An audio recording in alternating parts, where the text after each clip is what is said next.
सोलापूर शहरातील वाहतूक पोलिसांकडून नागरिकांशी नम्र आणि सौजन्यपूर्ण वर्तन व्हावे, कारवाई अधिक पारदर्शक व्हावी तसेच गैरवर्तनाच्या तक्रारींना आळा बसावा यासाठी सोलापूर वाहतूक शाखेने महत्त्वाचे पाऊल उचलले आहे। मुख्य वर्दळीच्या चौकांमध्ये कर्तव्य बजावणाऱ्या वाहतूक कर्मचाऱ्यांना आता बॉडी वॉर्न कॅमेरे देण्यात येणार असून नागरिकांशी सभ्य भाषेत वागण्यासह कर्तव्य बजावताना पालन करावयाच्या 7 मार्गदर्शक सूचना नव्याने नियुक्त सहाय्यक पोलीस आयुक्त वाहतूक शाखा मनोज यादव यांनी जारी केल्या आहेत। शहर वाहतूक शाखेच्या उत्तर विभागातील अंमलदार युवराज पवार यांच्या पैसे स्वीकारतानाचा व्हिडिओ सोशल मीडियावर व्हायरल झाल्यानंतर त्यांच्यावर निलंबनाची कारवाई करण्यात आली।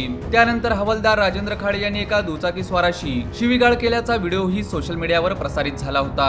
या 2 घटनांच्या पार्श्वभूमीवर सहाय्यक पोलीस आयुक्त मनोज यादव यांनी शहराच्या उत्तर व दक्षिण विभागातील वाहतूक अधिकारी आणि कर्मचाऱ्यांची तातडीची बैठक घेऊन शिस्त, वर्तन आणि कायदेशीर कारवाईबाबत स्पष्ट सूचना दिल्या। यादव यांनी वाहनधारकांशी नेहमी नम्रतेने संवाद साधावा, कोणत्याही प्रकारचा भ्रष्टाचार किंवा गैरआर्थिक व्यवहार करू नयेत, कारवाई पारदर्शक पद्धतीने करावी आणि सार्वजनिक ठिकाणी प्रत्येक हालचालीचे चित्रीकरण होण्याची शक्यता लक्षात घेऊन आक्षेपार्ह भाषा व वर्तन टाळावे असे निर्देशन दिले।